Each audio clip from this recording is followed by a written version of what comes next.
And now we're getting ready for an even bigger event next year as we host the official 2026 FIFA World Cup. That's the big one. The World Cup tournament. This will be a once-in-a-lifetime opportunity, even for our country, because frankly, this goes to countries, everybody wants it. I guess it's going all over the world.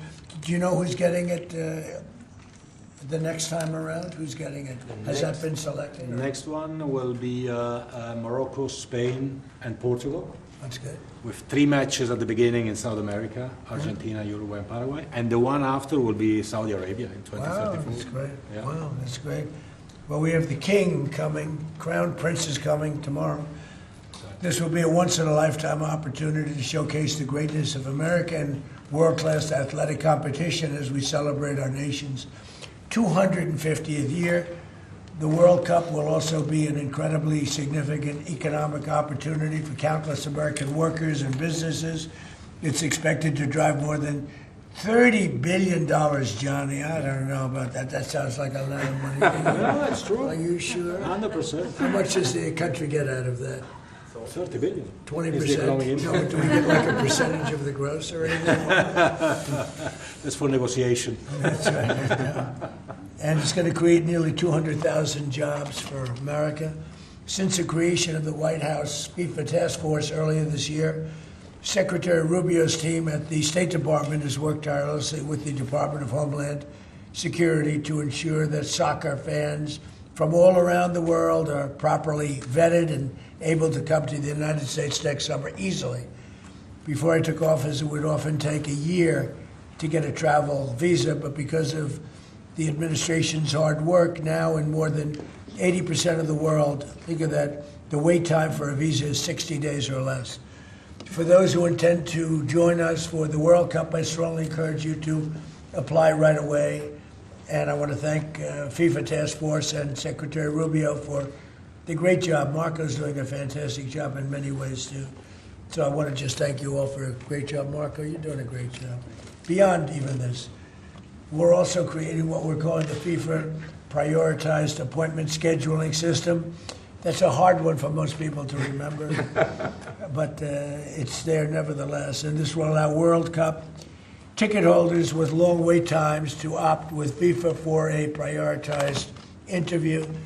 And I've directed my administration to do everything within the power to make the 2026 World Cup an unprecedented success. I think it's going to be the greatest. And we are setting records on ticket sales. Nobody's ever really, and FIFA's never, if you look at the numbers, nobody's ever seen anything like the kind of numbers we're doing. The early ticket sales are through the roof, and much of it is even sold out. So congratulations, Johnny. And I'd like to ask Johnny to say a few words. He's really done an incredible job. He's got unbelievable spirit and personality and talent and intelligence, I always like to say, because it's all a part of it. But the job you've done is based on what's happening, unprecedented. Thank you, Johnny. Thank you. Thank you, President. Thank you very much. I would like to start really by thanking you, Mr. President, Secretary Rubio, Secretary Noam, Andrew, your entire team for approving and making this very important announcement today. The FIFA Pass is being announced, the prioritized appointment scheduling system. That's the way people will remember it. So if you have a ticket for the World Cup, you can have a prioritized appointment to get your visa, because we said it the very first time we met, Mr. President, America welcomes the world. America will welcome the world here next year. We will have between 6 and 7 million tickets sold for the matches. We will have between 5 and 10 million people coming to America from all over the world to enjoy the World Cup. And with this FIFA Pass, we can make sure that those who buy a ticket that are legitimate football fans or soccer fans, they can come and attend the World Cup in the best conditions, starting from getting their visa and then coming, of course, in the country to enjoy. You mentioned the economic impact, the 30 billion, 200,000 jobs, and this is just for the World Cup, and we will build on that to make soccer even greater here. You are the #1 country in the world, the United States of America, Mr. President.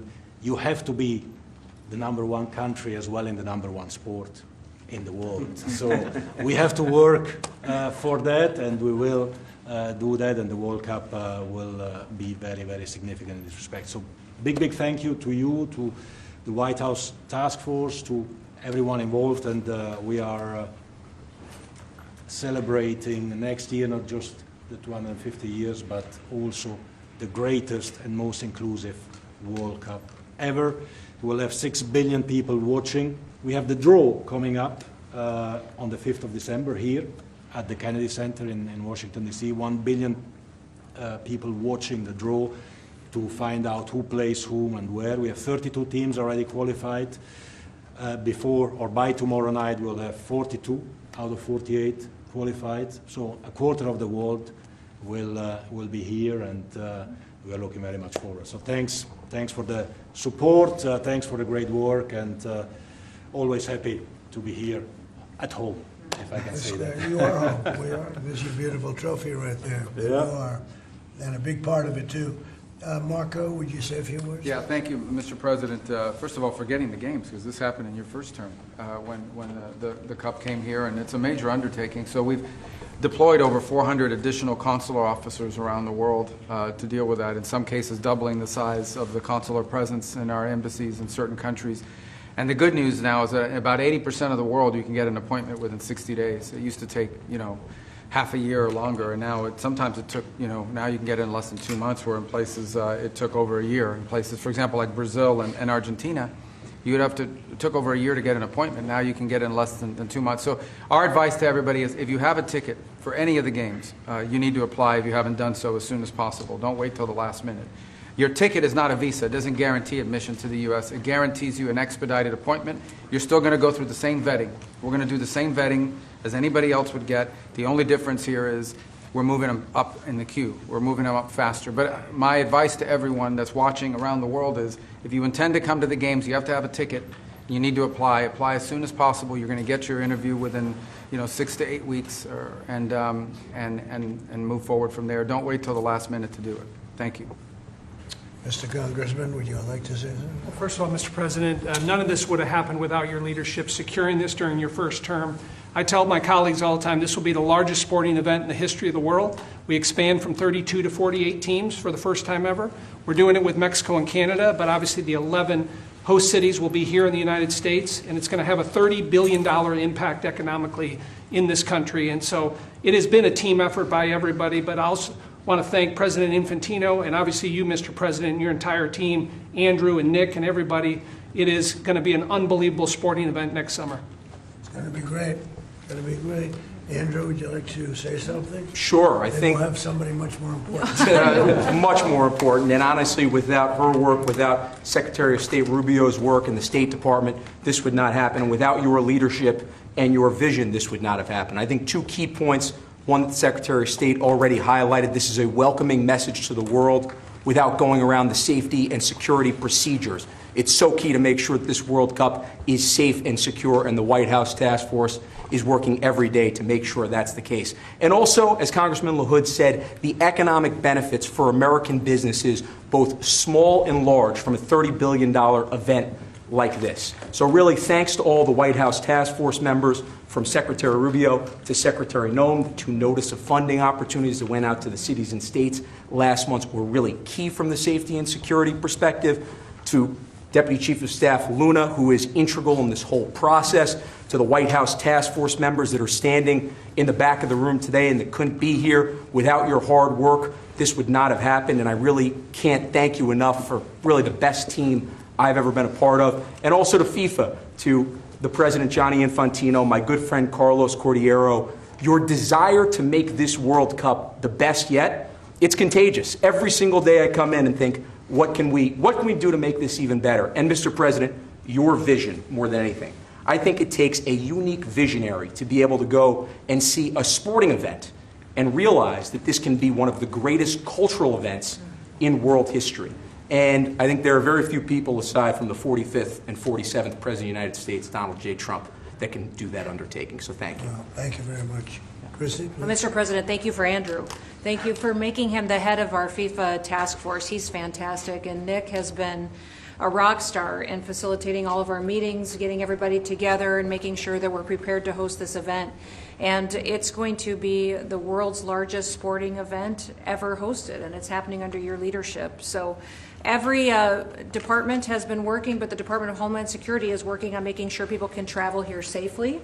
They know that they're welcome to the United States, that each of these events will be cooperative events with our cities to make sure that security needs are met. We put out over $600 million worth of grants to the 11 host cities that they'll have the advantage to partner on technologies and screening technologies, drone technology, counter UAS as well will be implemented. So we'll be prepared to host it safely, but also with Marco's leadership at the State Department, making sure that people that come in on these tourist visas are coming in thoroughly vetted, just like anyone who would travel here, and they would come and enjoy our country, and then they would go home and go home in a timely manner. So we're excited about that, and we're excited to partner with you, Mr. President, on creating memories for people around the world that will make them not just fall in love with the United States, but also fall in love with the sport of soccer. Well, thank you. How many games are there, Johnny, total? Total 104 games, meaning 104 Super Bowls in 1 month. This is the It's like magnitude that, of the event. You know, when you think, It is, it's incredible. it's, 104 it's Super going to Bowls in be 1 month. the biggest sporting event we've ever had. It's like having 104, or even if you cut it in half, 50, 60 Super Bowls, right? That's okay too. Any questions, please? Mr. President, can you just take us through this FIFA Pass idea that you guys are talking about here? How exactly is it going to work for ticket holders to this big event that the United States is hosting? I'll let my guys do that because they can do it much better. And either one of you two, Nick, would you like to talk about it? Sure. Well, Mr. President, without your leadership, this would not happen. And we came in 10 months. We have a system that's going to welcome the world. The greatest host in the history of the world is going to host the world here. Basically, this system allows folks with a FIFA ticket purchased through FIFA to go through the FIFA portal.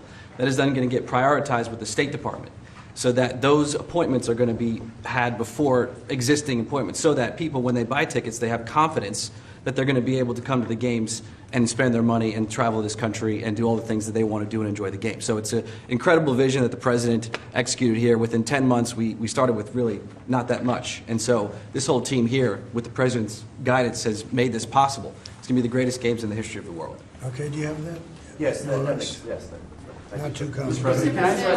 Daniel, please. Daniel? Mr. President, you were talking about the economic impact of this, billions and billions of dollars. This builds on the framework and the groundwork that you've built already up for a major year in 2026, deregulation, energy independence, tax cuts, historic amounts of private sector investments. What do you envision for the 2026 economy when this event comes to town next year, too, on top of everything else? Yeah, it's just a huge economic boon to this. You know, we had a little shutdown that was caused by the Democrats, and this will make up for it many times over, so that's good. But I think it's the importance of the event all over the world is watching. And it really is, it's like having, you know, many Super Bowls, actually. Each game is almost a Super Bowl. Some of them are, I guess you could say, bigger than Super Bowls. I guess when you get to the finals, it's of that level or more. Much more. Worldwide, I think it's got to be more. So that's great. You know, when Johnny and I made the deal, I never thought I was going to be president because I was supposed to be retired by that time. And I got a little lucky. So I'm very honored to have it. And we have the Olympics coming, too. That'll be great. And the 250 is going to be right out on the lawn. You're going to have a UFC event with Dana White and his people. He's going to have the greatest card they've ever assembled. I was talking to Dana White the other day, and they're going to have the greatest card they've ever assembled, Johnny. So you'll be sitting up there with me, Darren. We'll be watching it. So right opposite the front door of the White House. It's going to be on June 14th. So it's really going to be an amazing period of time. But this is something very, very special. World Cup. All my life I've heard about it. Yeah. Mr. President, I have a question about Venezuela, but can I just first ask, the health of the president's always news. Your voice sounds a little rough. Are you feeling all right? I feel great. I was shouting at people because they were stupid about something having to do with trade in a country, and I straightened it out. but I blew my stack at these people. This is so stupid. Well, it sounds like there's a follow-up there, but can I ask you about Venezuela? You suggested... Sounds as the what? It sounds like there's a follow-up there, but can I ask you about I Venezuela? thought you said there was a polyp, and I said, I don't want to hear that. It's a whole other issue. Okay. You suggested you've made a decision about what you want to do next about Venezuela. I understand you don't want to tip your hand, but is there anything you're ready to rule out at this point? Are you ruling out U.S. troops on the ground? No, I don't rule out that. I don't rule out anything. We just have to take care of Venezuela. They dumped hundreds of thousands of people into our country from prisons. Nobody knows better than this That's right. young lady right here. She's done an incredible job with Tom Homan and all of your people. It's amazing. You know, we have a tight border right now. Nobody comes in. But we had millions of people pouring through. A year ago, we had millions of people pouring through our border. And many of them came from Venezuela, including Tren de Aragua, the gang. And I guess what I'm hearing, Christy, is that's as bad a gang as there is anywhere It's the in the worst. world. Absolutely, Is that sir. actually? Absolutely, they are the worst. I mean, they're worse than MS-13. They're killers. They massacre people. They cut them up into pieces and they bury them in their communities where they grew up. They're horrible people. And we had a lot of them, and many of them, most of them, pretty soon, most of them are going to be out. But they sent them in like we're a dumping ground. So I'm not in love with the people running Venezuela. I love Venezuela. I love the people of Venezuela. But what they've done to this country, and I really say this, what Biden and the Democrats have done to this country can never, ever be forgotten. You suggested Maduro wants to talk. Are you prepared to speak with him directly? Would you commit to doing that before you order strikes? Yeah, I probably would talk to him. Yeah, I talk to everybody. Mr. President, Go ahead, follow please. up on Garrett. Was that what you were Please, referring go ahead. to? Was that India? Rebecca Zelka with Blaze News. So, in a recent interview, you had made some remarks about H-1B visas. You said about H-1B visas. Yeah. You said that there were certain talents that Americans needed to outsource to foreign workers. Could you clarify? Until they learn that, yeah. Like, for instance, if you're going to be making chips, we don't make chips too much here anymore, but we are going to be in a period of a year. We're going to have a big portion of the chip market. But we have to train our people how to make chips because we didn't do it. We used to do it, and then foolishly we lost that business to Taiwan. Very, very foolishly, because if they had a president that thought like I did, they would not have let that happen. But it's all coming back. I think we're going to have within a few years, we're going, and not because of the CHIPS Act. The CHIPS Act was a disaster for this country. We gave away billions of dollars to other countries and other locations and companies, and all they did was rob our money. But because of tariffs, the chips are coming back. Chip makers are all coming back. And I think within a very short period of time, we're going to have maybe even the majority of the chip making in the world will be right in the United States. Where it should have been all along. But because we had people that didn't believe in tariffs, they believed in them, but they didn't know how to use them, we would have had nobody leaving our country right now. And instead, you have almost 100% of the chips are made in Taiwan. It's so disgraceful. The good news is it's all coming back. Yeah, please. Mr. President, The Mr. gentleman in President. the back. Thank you, Mr. President. I want to just follow up on Venezuela. In these talks with Maduro, is there anything that he could say or do that would allow you to feel like he could stay with your support? Is there anything that he could say that you would be, okay, you can stay with me? It's hard to say that. You know, the question's a little bit tricky. I don't think it was meant to be tricky. It's just that, look, he's done tremendous damage to our country, primarily because of drugs, but really because we have that problem with other countries too. But more than any other country, the release of prisoners into our country has been a disaster. He's emptied his jails. Others have done that also. He has not been good to the United States. So we'll see what happens. At a certain period of time, I'll be talking to him. Mr. President, can I just follow up? You mentioned your voice and you were shouting about trade. Which country in particular upset you? Was it India? No, a country wanted to try and renegotiate the terms of their trade deal, and I wasn't happy about Well, it. which country was it? People want to know. Why would I say that to you? Why would I can't believe it. Mr. President, on the World Cup, if you would, Seattle and the World Cup. The new mayor-elect of Seattle is a Democratic Socialist. Seattle has or beyond. I watched her. Right, Seattle has that's more than socialism. Right, Seattle has 6 World Cup games. How close are you going to be watching that city with the crime in that city? Well, if we think, and I'll have to speak to Johnny about this, but if we think that the mayor of LA is incompetent, everybody knows that. You know that I was there, I guess, 2 years ago, and we got all the federal permits taken care of, far more complex than the state permits and the city permits. And Lee Zeldin, who's a superstar, got everything taken care of. The toughest part, having to do with the fires, that should have never happened. If they let the water come in, it wouldn't have happened, right? Do you know that people aren't building their houses yet? I mean, can you imagine that? And if we didn't go in early on, Christy, I think we can say it. Well, the head of their police department said it. They were unable to handle. You would have had, not only did you have the fires, but you would have had total insurrection in Los Angeles. And if we didn't go in, and the head of, the gentleman, he said it, and he said it strongly, he said we could not have done it without the federal government. We did a great job. If we think there's going to be a sign of any trouble, I would ask Johnny to move that to a different city. We have a lot of cities that would love to have it, number one, and we'll do it very safely.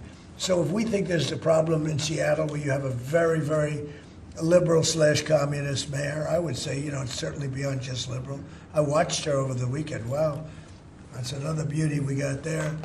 But if we think there's going to be a problem, Johnny, can I say we will move? I don't think you're going to have this problem, but we're going to move the event to someplace where it's going to be appreciated and safe.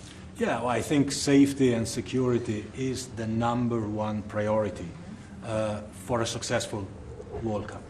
We can see today that people have trust in the United States when we see at the ticket sales, we sold, record-breaking figures of tickets, almost 2 million already sold out of 2 million that we have been selling. This is because people, they know that they will be coming here and they will experience a safe and secure World Cup. This is the responsibility, of course, of the government, of Secretary Norm, of everyone. And obviously, we will, we will discuss, we are working together, we have a task force for this, and we must ensure that all fans coming from abroad or being here, they can experience a celebration of coming together of the sport, and this goes only with 100% safety. We are communicating with all these mayors about what their responsibilities are. They know the safety and security of these events is their #1 responsibility, and we'll be there. The president's always there to keep Americans safe, but he also makes sure the people that know their responsibilities and that they're prepared to host these events and do so in a safe manner. Is there a timeline, that would happen? Yeah, go ahead, please. There was some news this morning from an Axios report that Senator Ted Cruz was laying the groundwork for a potential 2028 presidential run. Could I get your reaction to, could you see yourself supporting Senator Well, he's a friend of mine. I haven't spoken to him about it. It's a little early. It's 3¼ years. That's a long time. But he's a very good guy. He's a very good friend of mine. You remember we had quite a campaign against Ted, and it worked out quite nicely. Let's see, where are we? Oh, we're in the other one. But I'm not that surprised to hear that. Mr. President, on the tariff exemptions, you had some recently on a variety of different goods. I'm wondering, are you ruling out going forward no more exemptions on products? You were mentioning a disagreement you had earlier. We've taken in hundreds of millions of dollars in tariff money. We're going to be issuing dividends later on, somewhere prior to, probably in the middle of next year, a little bit later than that, of thousands of dollars for individuals of moderate income, middle income. We're going to pay down debt. We have a lot of money from tariffs. If we didn't have tariffs, this nation would be in serious trouble. And we've taken in tremendous amounts of money. And you know what's more important than that? We've protected our businesses from being raided like we did with the chip business. Now we're bringing them all back. But we had 100% of the chip industry, and then they left. They went mostly to Taiwan and South Korea, but mostly Taiwan. And they have almost 100%. And we're going to have, within a short period of time, a big percentage of the chip business are coming back because of tariffs, because they don't want to pay the tariffs, because the tariffs will be very steep if they don't come back, and they've committed to come back. As you probably heard, Apple is now up to $700 billion. We have NVIDIA at $600 billion. We have tremendous amounts of money pouring in. Our country has become amazing again and really, really rich again. I will say this. We have a decision we're waiting for. It's a very big decision.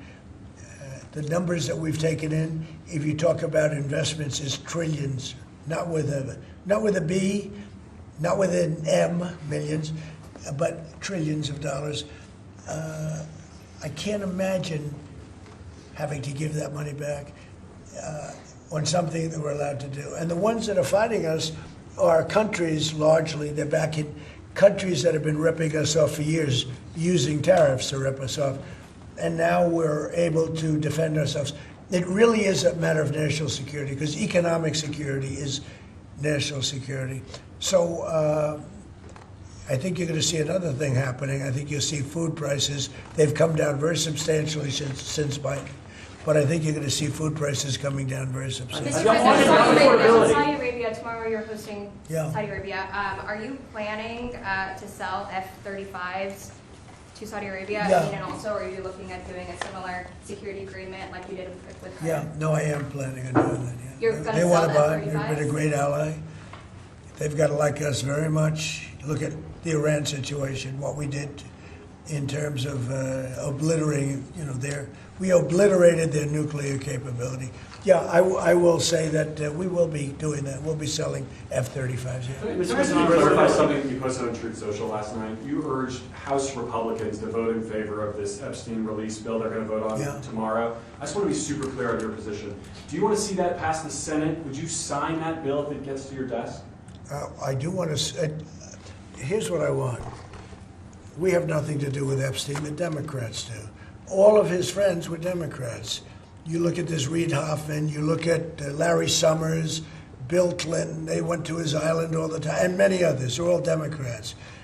All I want is for people to recognize the great job that I've done on pricing, on affordability, because we brought prices way down, but they're going way lower, on energy, on ending 8 wars, and another one coming pretty soon, I believe. We've done a great job.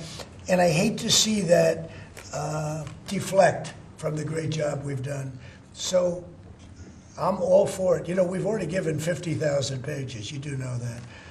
Unfortunately, like with the Kennedy situation, with the Martin Luther King situation, not to put Jeffrey Epstein in the same category, but no matter what we give, it's never enough. With Kennedy, we gave everything, and it wasn't enough.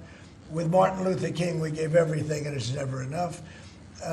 We've already given, I believe the number is 50,000 pages. 50,000 pages.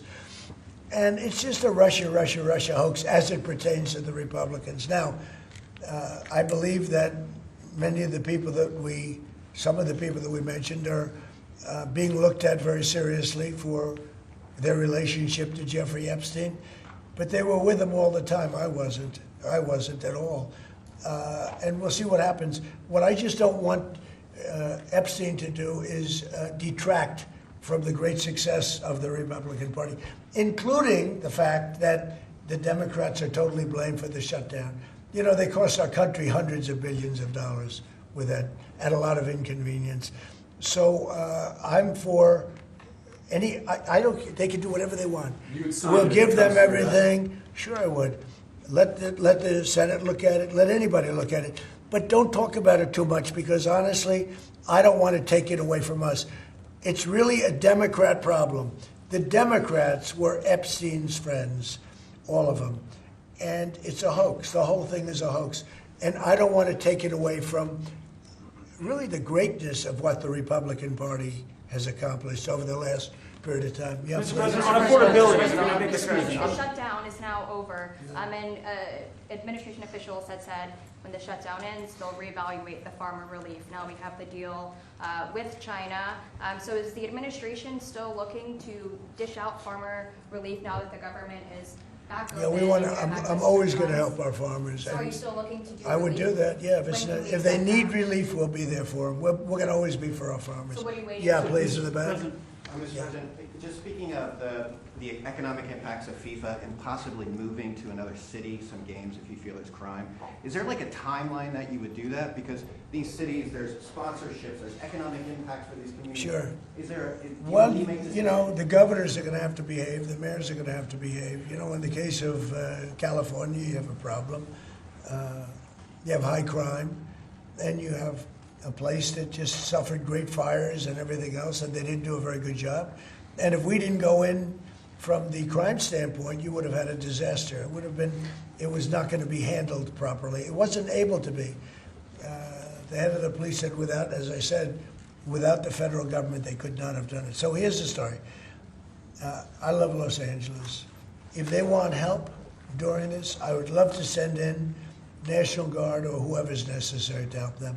I want it to be great. I'd love it to be in Los Angeles. I love the place. It's a natural for Los Angeles. If we think there's going to be crime, if we are obstructed by the governor, and maybe he won't obstruct, maybe it'll be great. But I'd love him for him to call and say, you know, we'd like to have some extra help. Because if there's even a hint of a problem, we want to get in there before the problem occurs. We want to make it totally safe for Johnny and FIFA and all of the great people that are going to be there, and I think that's going to happen.